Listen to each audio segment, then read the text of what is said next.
Hello everyone, my name is Matt Scorpion and welcome back to the This Week at Bungie update. So, to lead things off, they tell us things from last recap about how we got the Lightfall Exotics preview, looking into weapon changes, the downtime, Black at Bungie, and more stuff, assuming that's a link to the thing. And then also, the stuff that we're going over is catching up on Strand details, diving into issues with latency, particularly in Crucible, getting creeped out with the Festival of Lost voting and seeing what won, and variety of other things going into the future. So, if you didn't know, on the early hours of Monday, a large 7.8 magnitude earthquake struck somewhere near Turkey and the Syrian border, and of course, it was hit by an almost equally powerful aftershock, which left the many cities and many people homeless, dead, injured, otherwise, a large natural disaster. And of course, there is Bungie doing as they usually do and holding some sort of fundraisers and links in case you wish to support anyone and, you know, support in this tragedy. And at the same time, in case anyone wanted any incentives, there is an in-game emblem available in case anyone, for some reason, wanted to give just for the emblem. But of course, you know, if you're a decent enough human being, you'll give for any of these because it is just purely a tragedy that was no cause of anyone exactly. It has no aggressors, only victims. So if anyone would willingly give, love from the Bungie Foundation.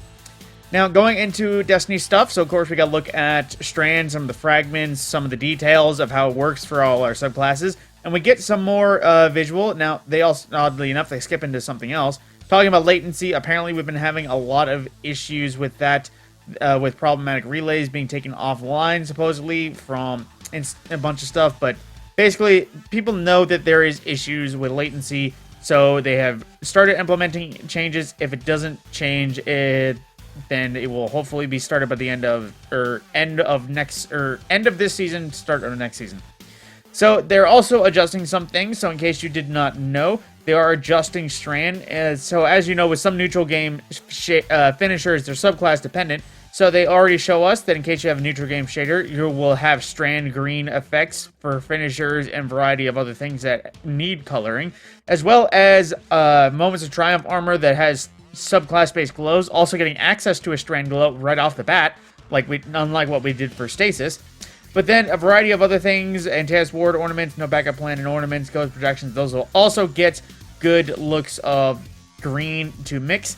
And in case you didn't know, all of these perks will already be adjusted to work with, what's the word? Strand. Elemental Capacitor has a version. Osmosis will allow Strand rounds, explosive payload, Dragonfly, cluster bombs, chain reaction, all doing Strand damage. Chromatic Fire will explode into Strand. Dragonfly, Mental Battle Harmony will accept Strand kills. Bombardiers will give a Strand bomb. Verity's Brow will charge off a Strand energy. Fellwinter's Helm will apply that, as well as the possibility of more Strand interactions post-launch. So there will be more ways to actually build into Strand apart from just what we get right off the bat.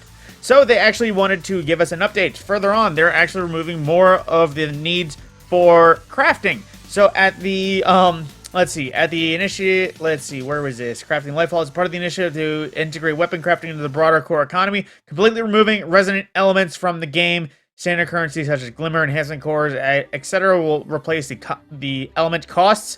They will also be removing the Deep Sight Attunement objective. So while things will still drop red border, you won't need to get killed with them and claim them to earn bonus elements. We're just no longer having those elements outright.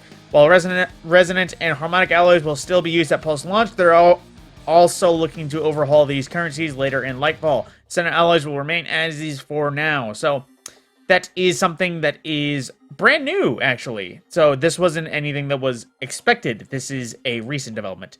Then, as well, Prime Gaming loot, new Prime Gaming stuff available, and in case you don't get anything by this year, it will all disappear by the end of this year. In case you do not know. Now, we got a results for the Spiders versus Beetles conflict. So at least I believe this is what's going on now.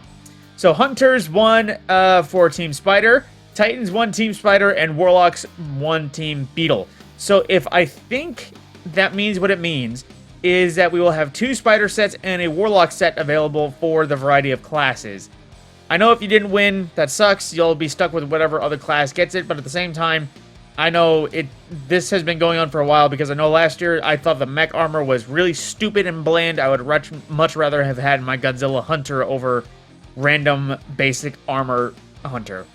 But on that same note, Radiant Cliffs is winning for this Trials map that will be happening tomorrow at Reset, in case you wanted to participate in that vote and wanted Radiant Cliffs. Now, into the support report on some details. So, the Destiny Content Vault update. Now, they changed what is essentially going in. Now, we will no longer lose any expansion content. We won't lose Forsaken.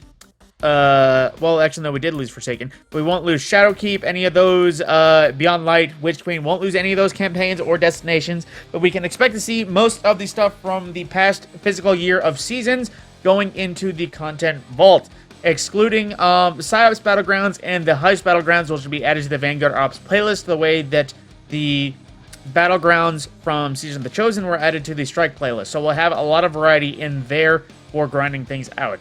Now, items depreciated at the end of next year. With the launch of Lightfall, Destiny 2 will transition from Year 5 to Year 6. At certain times, items will become depreciated, no longer available of use. For a list of items going in at the end, at the end of Year 6, click here, and I shall check this out just to be sure. Let's see. Bounties, Ritual and Pinnacle Weapon Quests. Let's see. Second is Intel, Risen, Umbral Energies. Basically, just a lot of the stuff that we earned from last season that's specific to last season. So any seasonal currencies along that line, we're losing a lot of those at the end of the year. Now, scrolling back. Oh, I thought I broke something for a moment. But as well, for more information on the different years, there's also that article for details. Now, known issues. Players who receive a leaving penalty in competitive division may be unable to launch into the playlist once their leaver penalty has expired. It can be resolved by swapping characters and launching into another match in the playlist. The visual effects from the Symmetry exotic perk Revolution may continue to display for players once the weapon is stowed. The push the objective Crucible bounty does not gain progress and momentum control. Daily Crucible bounties for capturing zones in Crucible are unable to complete it when Iron Banner is active. And the requirements for the completion of the Week 9 Icy Singularity seasonal challenges are incorrectly listed in the description. Players must defeat targets with Void or Stasis effects during Gambit matches in order to progress this challenge. I thought that was evidence, but I guess not. Now, they also wanted to talk about something of how to get into movies of the week and art of the week and that sort of thing, so those are the tags to use if you wish to submit anything. Now, also, last week apparently, AI art was somehow slipping through this thing. So, just be a decent person. Don't submit random AI-generated art for the art of the week, which is done by actual people. Don't be that guy. Don't get your AI to get you some clout. Just don't. Let people who actually draw stuff do it.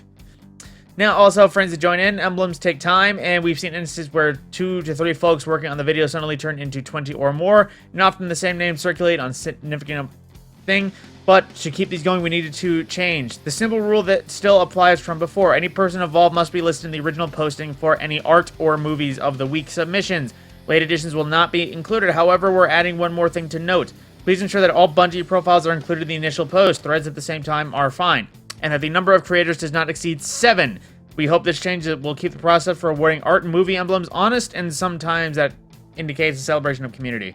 Now, as well, going into things, of course, we have more arts and movies of the week as usual, but that is pretty much the wrap-up of the TWAB and everything for specific details. So not a lot of game-changing stuff aside from the depreciation of resonant elements and a variety. Aside from that, it's just usual wrapping up the end-of-year stuff, what's going away, what to look out for, and a bunch of other details, and some bug fixes that will hopefully be changed with latency issues going into the end of the season. With that, my name is Ben Scorpion. I will see you in the next video.